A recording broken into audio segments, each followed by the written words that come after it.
Welcome to the astrology for the week of July 23rd through the 29th of 2023. Now, this week we do have Venus in retrograde. This is the first official week of Venus in retrograde in Leo. I'm recording this on the day that Venus is actually stationing to go retrograde. So we are going more internal, we're going more within. We are reflecting on our more creative and artistic side, as well as how we love. And are we loving from the heart? And what lights us up, what we're passionate about. If you want to find out more about Venus and Leo in this Venus retrograde season, then I have a deep dive video on this transit. I have a video on my thoughts for Venus retrograde in Leo, and then I also talk about it in last week's horoscope, which you can find on the live tab of my YouTube channel if you're watching this on YouTube. And so you can find in that video something like the nodes changing signs into Aries and Libra, Venus retrograde in Leo, astrology for the week of July 16 through the 22nd. In that video, I talk about Venus retrograde in Leo. But getting into this particular week, July 23rd is a really, really big day because we have several things occurring. The first thing is Mercury squaring Uranus. Now, squares in astrology are aspects of tension and conflict. They represent a challenge that needs to be faced. And challenges are very much about the hard work that you put in. It's like an obstacle course. That you have hurdles to overcome. It's not just a smooth track. There's bumps in the road. There are signs that you need to get around. There's hills that go up and down. So it's sort of, uphill. You're going uphill. It's, more difficult with the square energy. But you can grow quite a bit through that hard work that you do. So squares are 90-degree angles where you have two signs in the same mode. In this case, we have Mercury in Leo squaring Uranus and Taurus. So Leo and Taurus are both fixed signs, which are very willful, but also very stubborn, and they can commit to something, that they do and get it done. But when we have Mercury, the planet of communication, our intellect, and really how we interact with the world around us, how do we actually communicate? How does our mind work? That's all Mercury.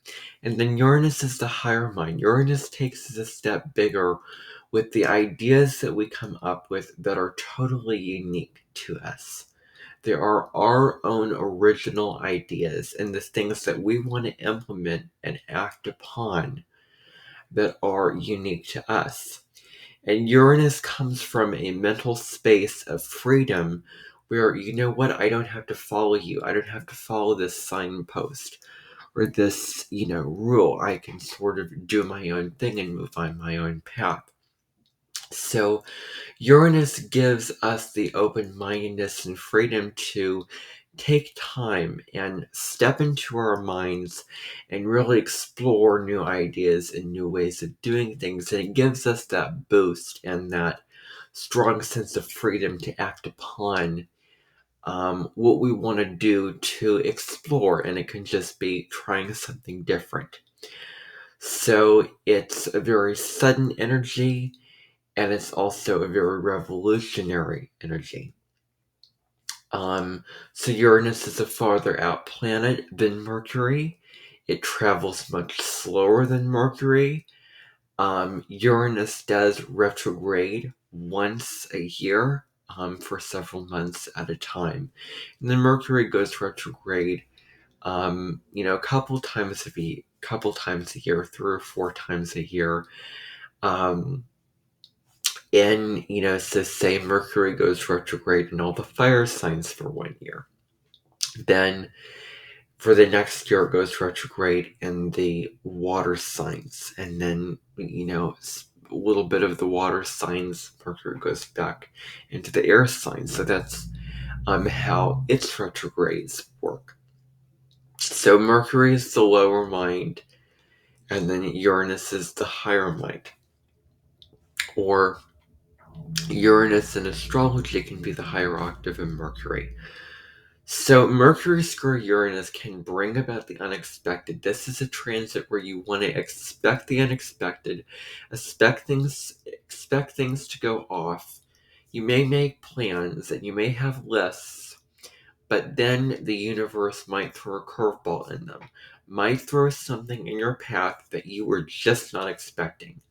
But this was meant for you to experience and something meant for you to happen. This may bring about information that carries a lesson to it. And that lesson has profound wisdom in it that deals with the themes of Uranus. That the information that may come about may encourage you to liberate yourself where you have not liberated yourself yet or as much before. So it brings about the unexpected. So any conversations, interactions, promotions, business deals, any kind of conversation or relationship, someone new could unexpectedly come into your life. I mean, who knows how this is going to show up for you?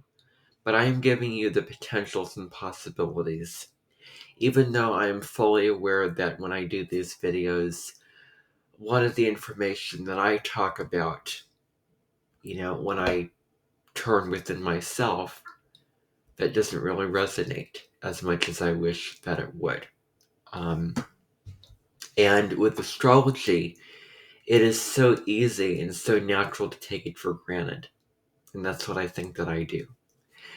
I sit at home, I do things, I live my life at home now. And all these astrological events go on that I talk about and describe for you, and yet I take them for granted. And I really wish that they meant more to me.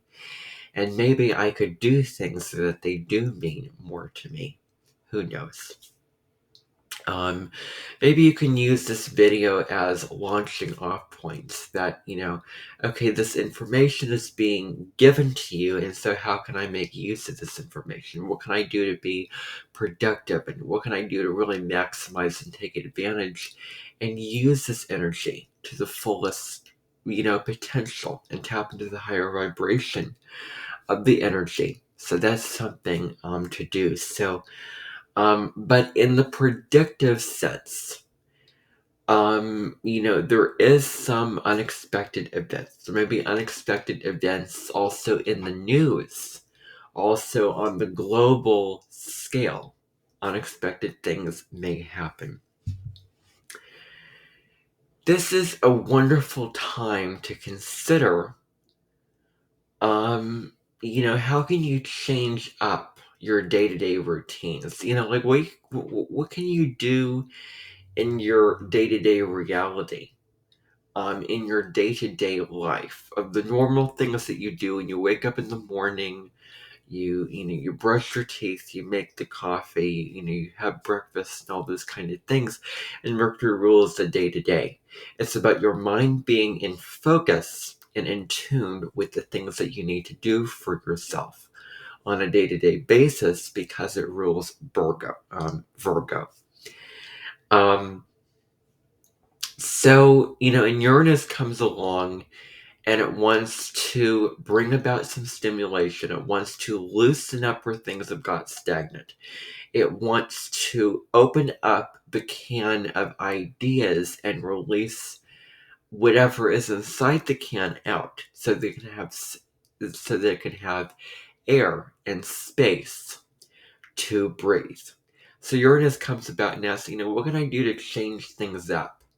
So any kind of daily routine that you have, any routine, any structure that you have that you do on a day-to-day basis, now that's the time to evaluate that, reevaluate that, and ask yourself, what can I do to change this or improve this? Or maybe I could do something a little bit different this time, even if it's just a millimeter worth of difference.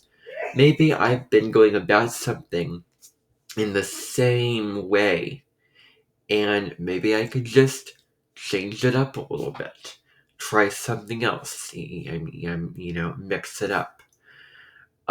So maybe, I've never meditated in the morning before. You could try that.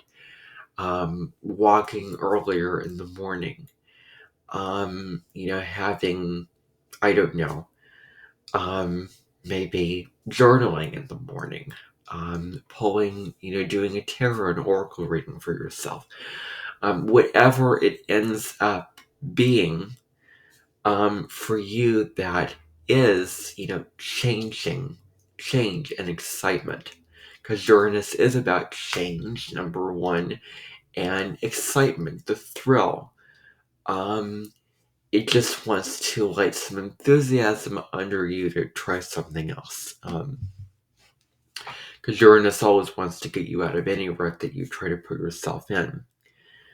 So with this can also come, speaking truth, because it is a square energy and it is a difficult energy.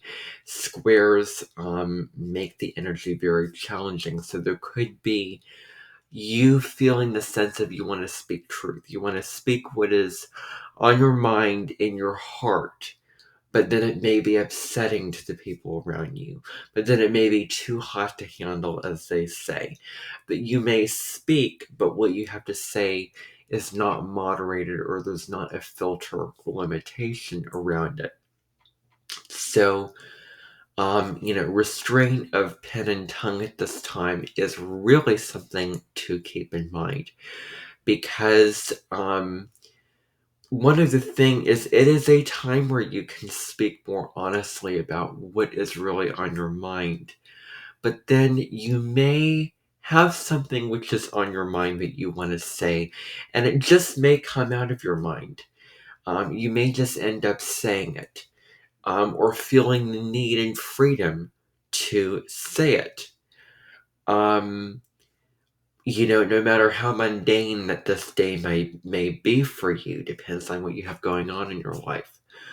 But it's important to be mindful, to understand the value of this energy when it comes to having something that you want to say and get off your chest and express, but putting a filter around it, speaking about it in a kind, diplomatic, fair, and well thought out way. You're speaking at it from a place of maturity, that you've sat on this, that you've thought it over multiple times before just saying it, as something, real and raw. That you've, thought about the decision that you're going to make, and what you're going to say carefully before saying it. And so there may be some radical ideas that you may have, some, flashes of insight that you may have, like, I've never thought about this before. This is a great, new perspective. Any Mercury-Uranus alignment brings about something out of the blue that you realized, or a new idea for doing something, for trying something new. For what? I've never tried that before, but I want to try that. You know what? I actually can do that. And I've actually held myself back from breaking out of this pattern. I've held myself back from trying something else, liberating myself from this limitation, from this thing that I want to try to do and experiment with. And now Uranus brings through that knife that cuts through butter, and it gives a sense of truth, and now it gives you more inner strength to liberate yourself. This is also a time where this is wonderful. This inner square, the square energy invites a lot of hard work, really putting a lot of hard work in. So innovation, coming up with new, original, out of the box ideas, inventing new things, being very experimental. This is a great time for learning brand new things. It gives you a brand new, open-minded sense of, I want to learn this thing that I don't know much about. Or maybe, and I find this is so, maybe going back to your daily routines, I have this daily routine of thinking about this, and I have this daily routine of devoting my day to this topic or this subject or this activity. But maybe I can branch out and learn something new, do something new. Maybe you've put your eggs in one basket of, my focus is all about astrology. Maybe I feel like I'm looking down in my shelf and I found a history book that I want to read in there. Maybe I've been watching so many shows on TV, and maybe I could read, maybe I could, read a book about, Huga or something else I'm interested in. Whatever it is that, sort of branching out of any rut. If you got caught into becoming so obsessed in one particular subject matter where it feels like you're stuck in the same old fishbowl and you're learning the same old things, and there is this sense of you're going around in the same old hamster wheel, and there isn't a whole lot of room for growth and trying something new.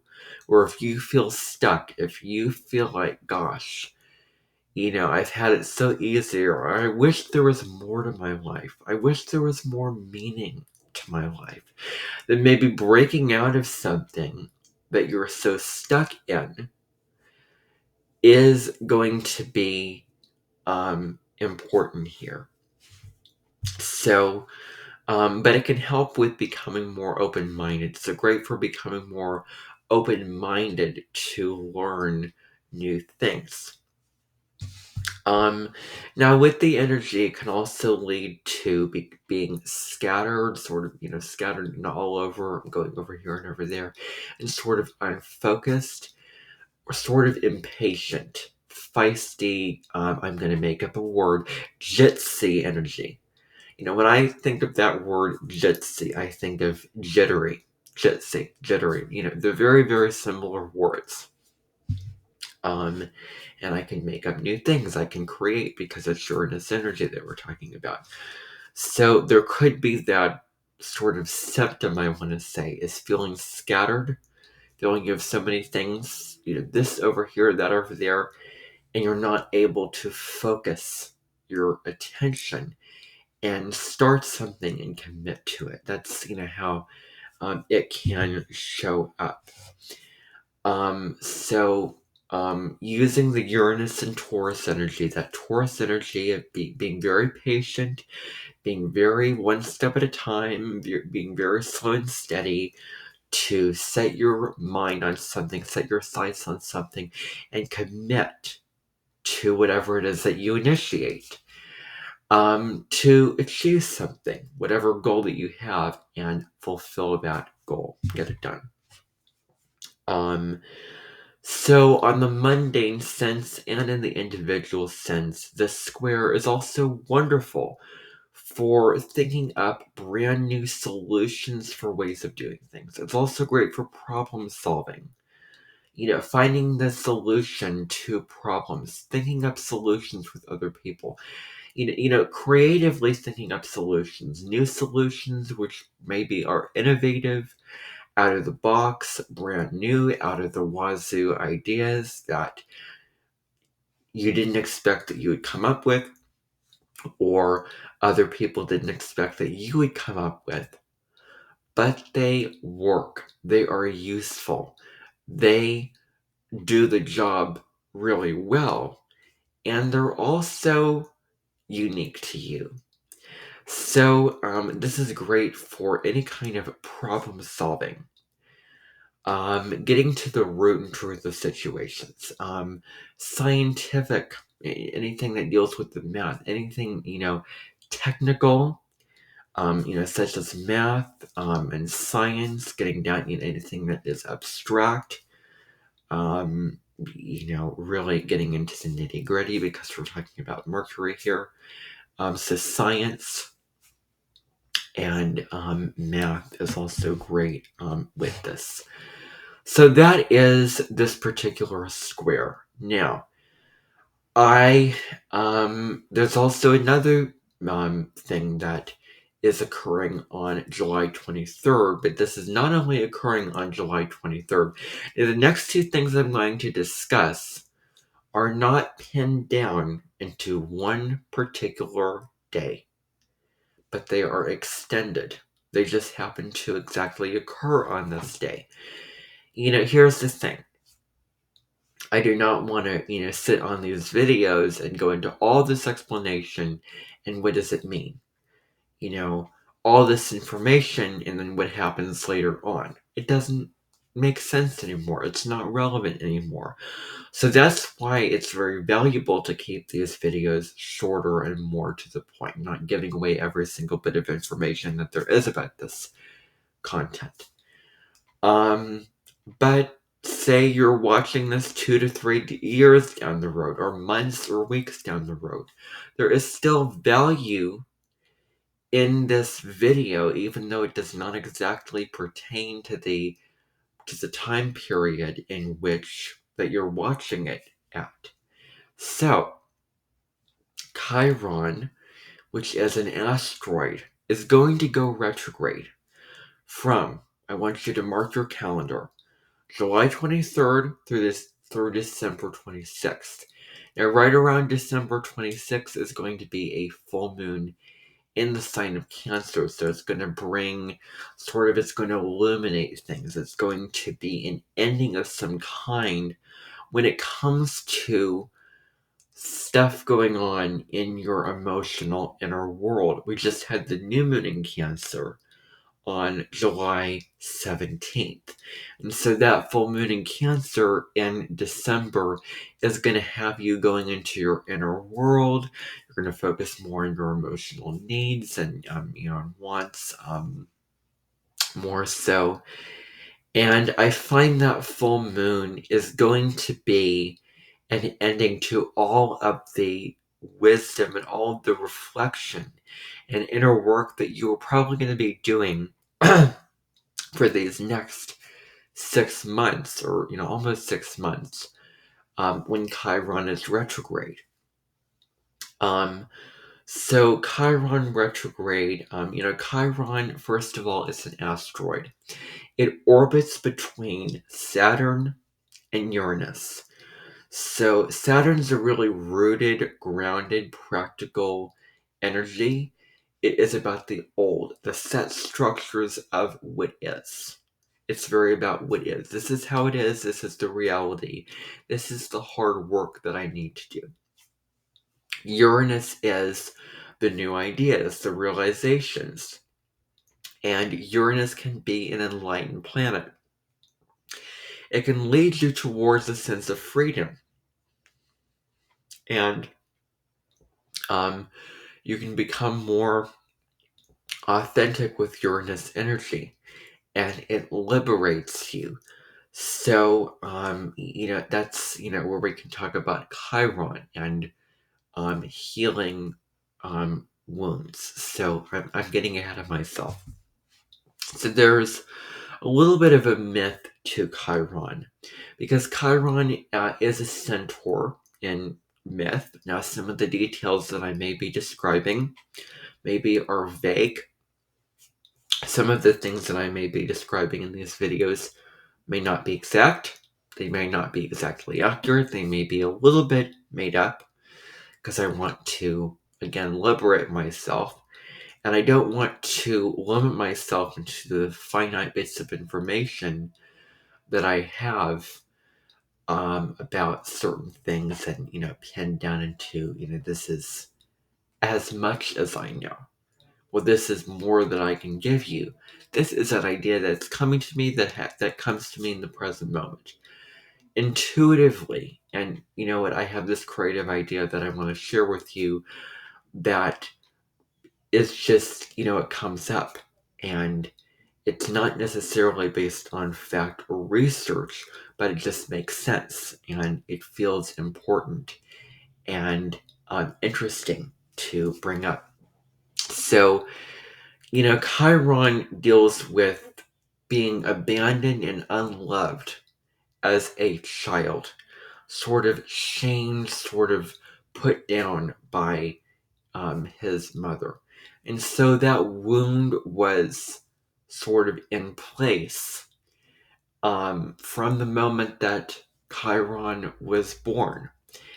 And so then, Chiron grew up. He taught, students how to, archery, those kind of things, how to fight, all those things. He taught other people how to heal their wounds. And he was probably a spiritual teacher, a counselor, a guide, someone of that nature, a wisdom keeper. That's kind of where we're getting into that Chiron myth. And then there's another, I was watching this video from Cosmic Arts on this particular YouTube channel, and she was talking about Chiron and the meaning of Chiron in astrology. So there was a fight that broke out one day. Centaurs were fighting each other, and so Hercules was one of Chiron's students.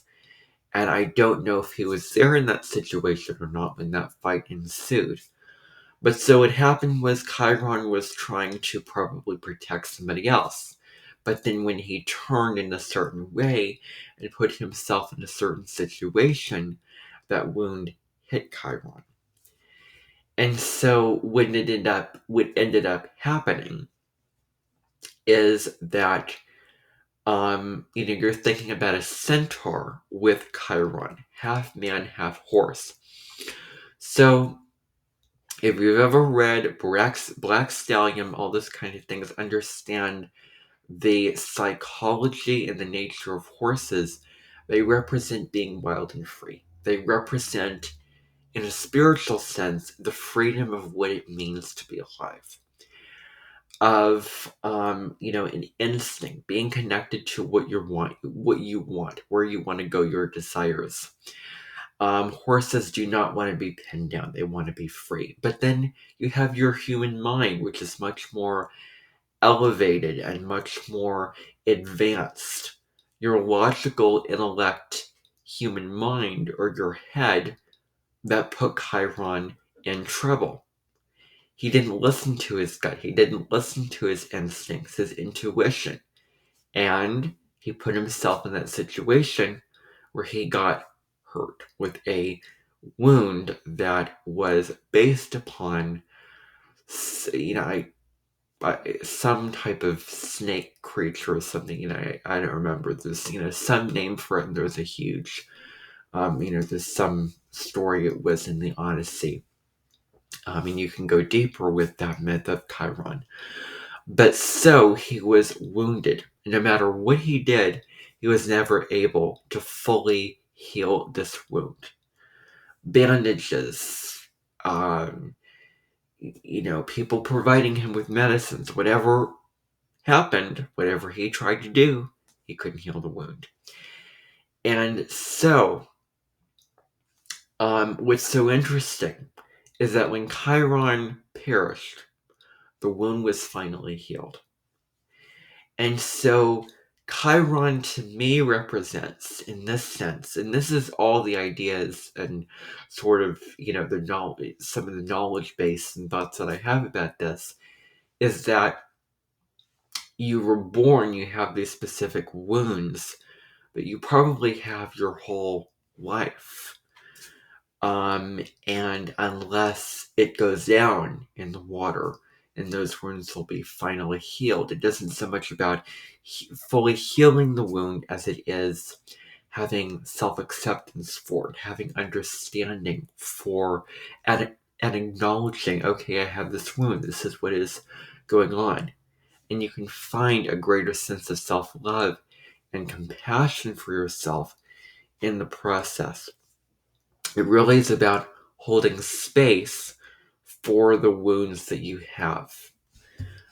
Because Chiron is, your wounds. It is the wounded healer. It's, your place where there is pain that is emotional and psychological. And so these pieces inside yourself are very tender, and they're very sensitive places that you want to hide under closed doors, that you don't want people, the outside world, to see. They are probably secrets. They're probably skeletons in your closet.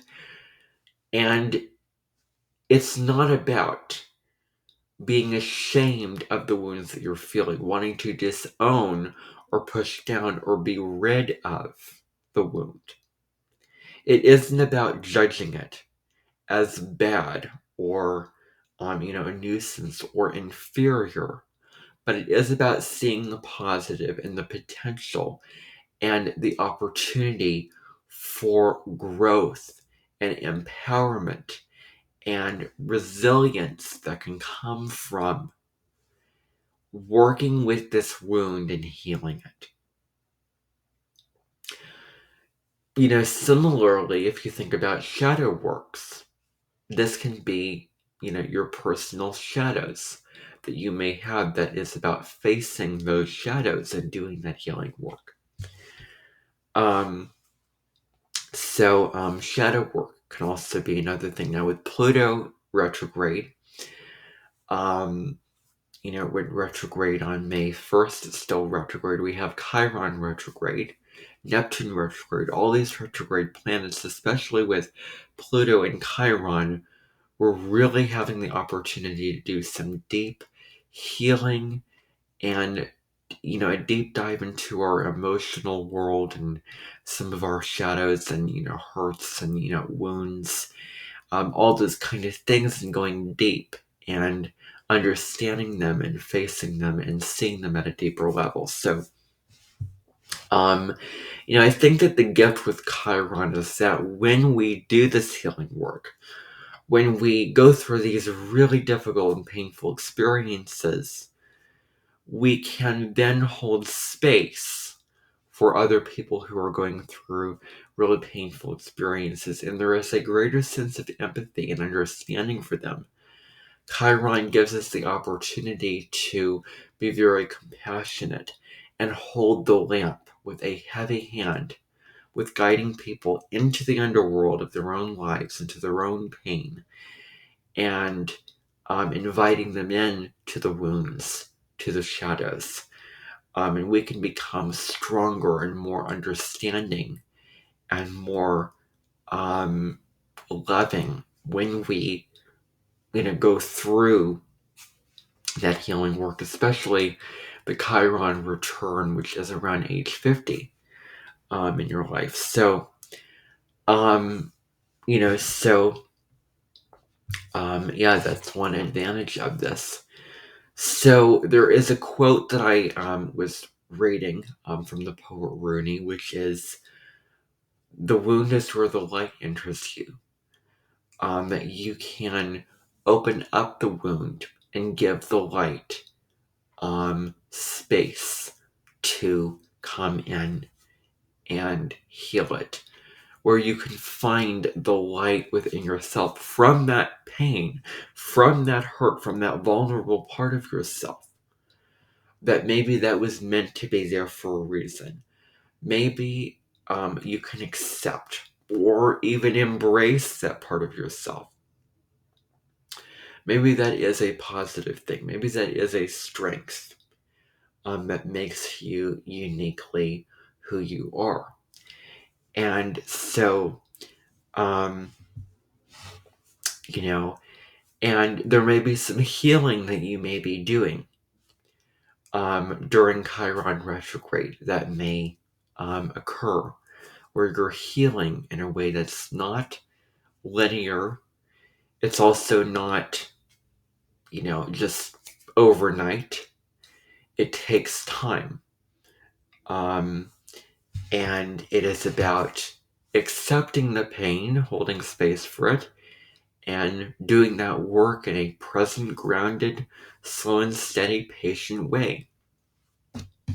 And then when Chiron goes direct in December, we have all this wisdom that we've gained when it goes direct, and we can see all that deep work that we have done. We can see our wounds at a deeper level more clearly because we're going subconscious when Chiron is retrograde. We're going into the unconscious, and so we can look back and go, "Wow, I've healed. I've I have, I've done this work. I've faced the shadows. Um, and look at how much I've grown." So that's something with there. And, another really important piece here is that Chiron's in Aries. It's been there since 2018. So this deals with healing our identities, healing our sense of inner power, who we are and what we want to do in our lives, who we want to become in our lives, what do we want in our lives. And maybe we were shamed into and judged into you not being able to have that, not being able to do that or attain that or be this particular way, of anyone programming you into a conditioned, wounded sense of self. Now is the time to take a look at that and release that. It's really similar to having the South Node in Aries or having the South Node transit through Aries. So this deals with our sense of self-worth as well. So, our, self-worth, that, are we worthy of living this bodily experience, of going about our lives in the ways that we need to and that we want to, of experiencing whatever we want to in our lives, from being, for being uniquely ourselves. Are we being ourselves, authentically ourselves, unapologetically? So when we face the wounds, Chiron in Aries is that much of an indicator, that much more, that there's courage that can come from having the courage to step into the wound, face it, and do the healing work. And and we can find a greater sense of self-empowerment and a greater sense of strength, and self-confidence and self-love when we heal our wounds. So it's about not viewing the wounds as points of pain, but as launching off points for later gains. What is the opportunity in the wound? How can I grow from this? So that's one of the things that is going on. Now, the other thing that's occurring is that Pluto is going to be squaring the nodes. I have a whole nother video about this. This is occurring exactly on July 23rd. This is an ongoing conversation of Pluto in, there was a square in the spring of 2023 with Pluto in Aquarius and the lunar nodes, North Node in Taurus, the South Node in Scorpio, all fixed signs. But then now, Pluto is backed up into Capricorn, and the North Node and South Node have moved back into Aries and Libra. So now Pluto is squaring the lunar nodes in cardinal signs. So we're dealing with the cardinal energy now. So Pluto squaring the nodes. The lunar nodes are points of fate and karma. The South Node is where we're coming from. Our gifts, our talents that we've sort of came from in previous lifetimes, or what we're naturally coming in with, but also deals with old patterns and outdated patterns that we need to release at this time that really do not serve us. The North Node points to our destiny and our point of evolution and meaning in this lifetime. If we want meaning, then we want to really integrate that North Node and evolve. And that Pluto squaring the North Node has that skip step of, well, in order to do this, it deals with facing the shadows, facing the unknown, being willing to go through crises if need be, going through challenge, letting go, going through challenges which require you to let go of what no longer works for you. It's about being willing to transform in a way where you are, welcoming in change. And that's what this is about. If we look at Pluto, which is the planet of death and rebirth, transformation, that whole cycle of, and just on, a day-to-day basis. We take in food, we release it. We take in liquid, we release it. So it's just what we put in, we get out. We have these new experiences, and then something has to be released from what we do in life. So, death and rebirth, things have to die for there to be new energy, for us to be reborn, to feel clearer, to feel better at a more higher vibration, more spiritually sound, and more healed and evolved. That we must release what no longer serves us. And if we're not willing to do that work, then the universe might throw some circumstances in our path which may have us releasing what does not work and what is pulling us down, even though we want to hold on to it and attach onto it so tightly that we're not willing to just let it go. So, and it is about facing very, very hard truths, especially dealing with past conditioning, especially dealing with our old patterns that don't work for us. First, we have to become aware of what doesn't work for us.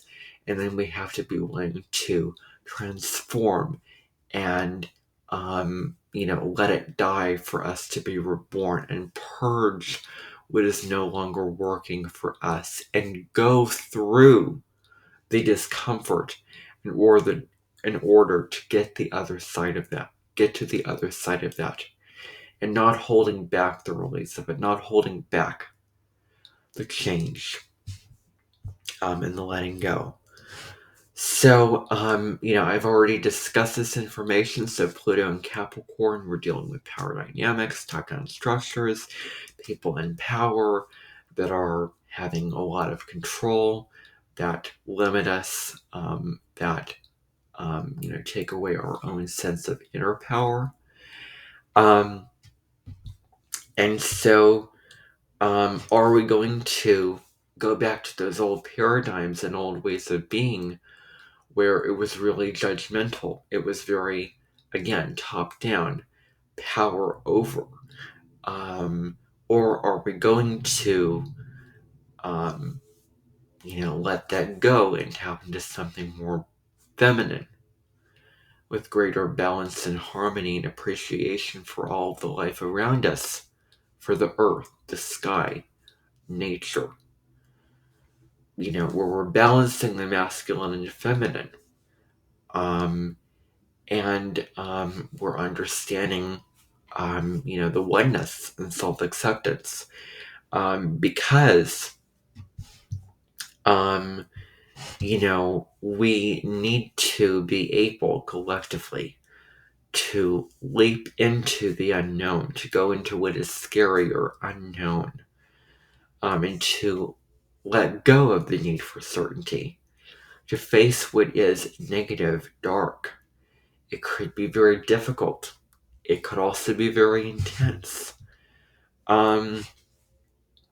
And Pluto is about the darkness, and are we willing to go into that darkness? So, the real conversation with this is, what does it mean to be human? And this is about accepting and understanding people for who they are. connecting with others, and holding loving, compassionate space for other people, non-judgmentally. This is about really being non-judgmental over other people, and loving and accepting people for who they are, not who we want them to be. So that's what this is about. And when we let go of that need to change people, that need to judge others, need to put them in the box, need to put them in a certain way of being, then that can be really profound for us. Where we're understanding that we are all one, and we're one in humanity, and all those kind of things like that. So that leads back to Pluto and Aquarius in that conversation. So then we move on to July 25th, and now we're talking about the quarter moon in the sign of Scorpio. And so we have a quarter moon. We have the sun in Leo making a square to the moon in Scorpio. So the quarter moon lies between the new moon in Cancer we had on the 17th. And next week we're going to have a full moon in Aquarius. And so we have the sun in Leo, which is super passionate. It's very charismatic. It wants to shine its light so big and loud and big and bold so that other people can see it. It wants to love from the heart. It's a very generous energy. That's Leo energy. It is about here I am, and I'm going to take up as much space as I want to, and shine my light, and act from my heart space of inspiration. And Leos can be very charming. In nature, that people are gravitated to them. People are drawn to them. They light up the room, just like the sun gives warmth and light. Without the sun, there would be no warmth and no light. And so the sun is really the reason why we're all, living, and we're all here on the planet. One of the reasons. And so there is this sense that the light fades away when Leos leave the room, but they give the light, they give the energy, they give the spark of fun and fire, and they turn up the volume and keep people alive. So so we have the moon in Scorpio, which is very intense, very emotional, very and this deals with really going below the surface. This is not just on the surface stuff. We are really looking deeply. We're going intense. This is very intense. We are looking at some very intense emotions at this particular time. Some very deep emotions. And this could make us a little bit more secretive. We want to turn inward. Scorpio is a really secretive sign. He doesn't want, the exposure from, public. I think of just caving in to it, cave and holding things inside.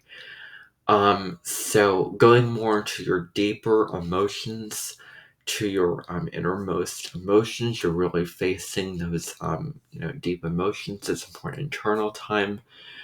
You're really seeing what is below the surface, and maybe those darker emotions that you have inside of you. Now, this could make you just more moody and more, depressed of not wanting to be here now and live on this, and have this earthly experience. And so that's one of the downsides, is becoming really, really down and depressed. And feeling very dark with this particular heavy emotional moon. And so this is a great time for soul connections, not just surface level small talk conversations with others, but connecting deeply with other people on an emotional and soul level where you're really understanding each other, talking about what it is that you're feeling, acknowledging each other's feelings and pain and whatever emotions that they're experiencing, and being vulnerable with others. So the combination of the Leo Sun and Scorpio Moon is really one that is intensely passionate, very, very creative, and very emotionally outgoing. Leo and Scorpio, you put the two signs together, and you can have somebody who's very, very emotional, feels emotions so intensely, has such strong and powerful emotions. And this could also be temperamental. There is temperamental tendencies of being, very, dramatic with the expression of your emotions, being very, loud and strong, and being very intense with those emotions that you express. So, Sun in Leo, Moon in Scorpio can also be very sexual, sort of lend itself to being very, sexual, willful, because we're talking about fixed signs. That Leo has a goal, a heart desire, a goal, an ambition, and it's going to achieve it. And Scorpio has a desire. It has a desire that it wants to hold on to and move to, like so quick as your hand is dissolving in quicksand. And it is about, well, I have this thing that I want and I'm going to really do whatever I can to get it. So there is that energy with Scorpio that you could really use this quarter moon to your advantage. And you can, be very committed to a goal that you're going to do whatever it takes to achieve this goal. But in a way that is helpfully destructive towards, what you must burn to get to what you want. So this is a time for a self-inventory. The moon in Scorpio comes around every month for you, just like the snake, because that's one of the symbols of Scorpio, for you to shed the skin that you need to shed.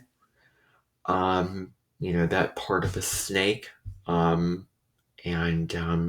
This the part of a snake's life is shedding that unnecessary skin. So anything that you need to shed, now is the time to do that. And that moon square Pluto also adds to some intense emotions, some deeply buried feelings coming to the surface. Those kind of things could come up. But the moon is also one of the relational planets. And so one of the things also is there could be, what if there's relationship issues with the moon square Pluto at this time? What if there is some jealousy in relationships, addictions that you have, toxic patterns, unhealthy patterns that you're continually trying to feed and heal? But these things that you do for yourself are also hurting the people around you. And so if there are any unhealthy, destructively bodily addictive tendencies, that are addictive tendencies that hurt your physical, emotional, and psychological well-being, now is the time to come face to face with these things and decide to let them go.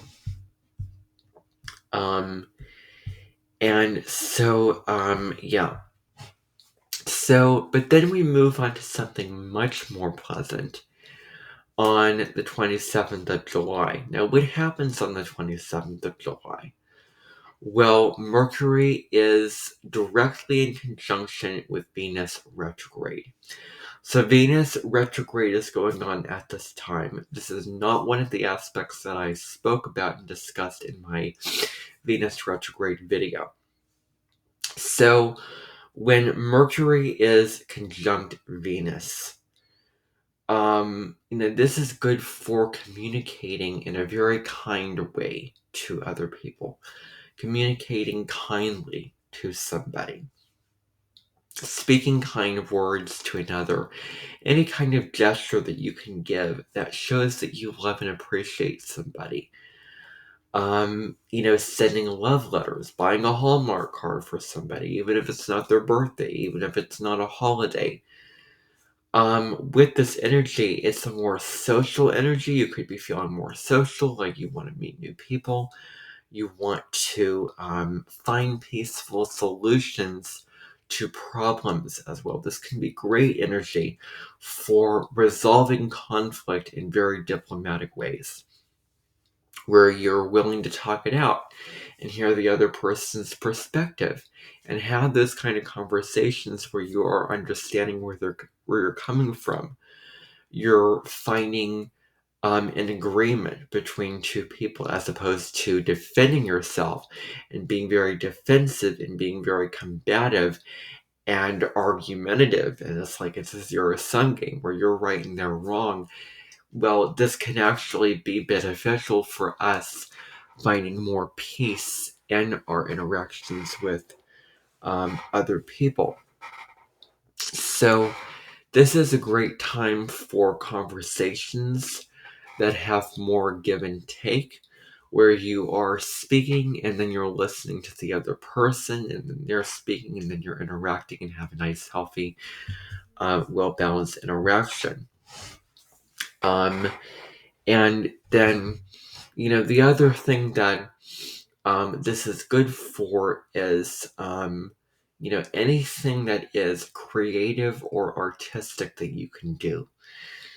You could be feeling just more artsy, where, writing, painting, whatever it is that you define as creative or artistic, it's a good energy to do that.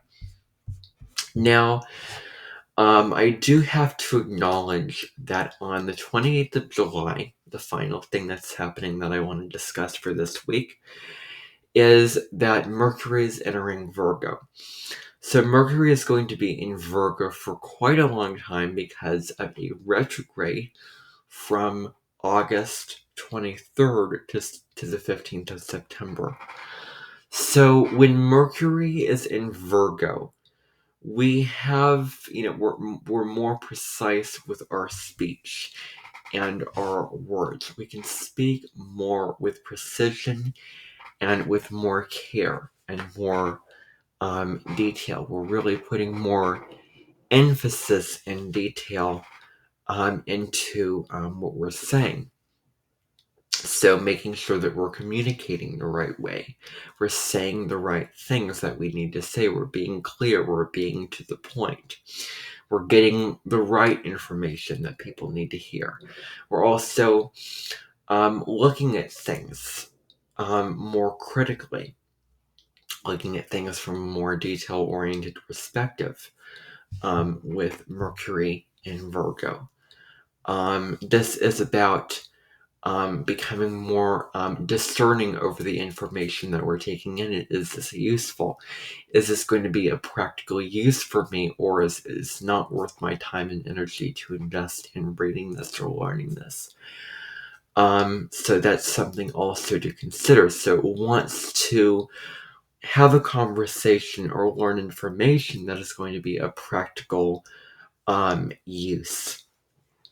So this is a great time to look in your world and find out where are you not being organized and on top of things, of what details that you need to take care of. And, even just organizing your space, cleaning out your closets, doing those kind of things. When Mercury is in Virgo is super helpful, and there's a sense of satisfaction where it really can improve your state of mind when you organize and clean up and declutter. And so looking around at what needs to be cleaned up, and then taking care of the little details that you have to take care of in your life. Your daily routines, your family, all these kind of things and doing it in a way where, oh, it's not a burden. Oh, it's not like I, have to do this, even though that these things may be, your responsibilities, but it's really doing it with a smile, really doing it with love and care and patience and the real desire to serve and add meaning and help other people um, improve their lives, make your lives better because you care and you want the best for them. So that's just a little bit about Mercury and Virgo. I will probably explore this transit in later depth because maybe I'll do a separate video on that Mercury retrograde in Virgo in August. But anyway, this was your weekly astrology video for the week, everybody. I really hope that you enjoyed. I will see you next week.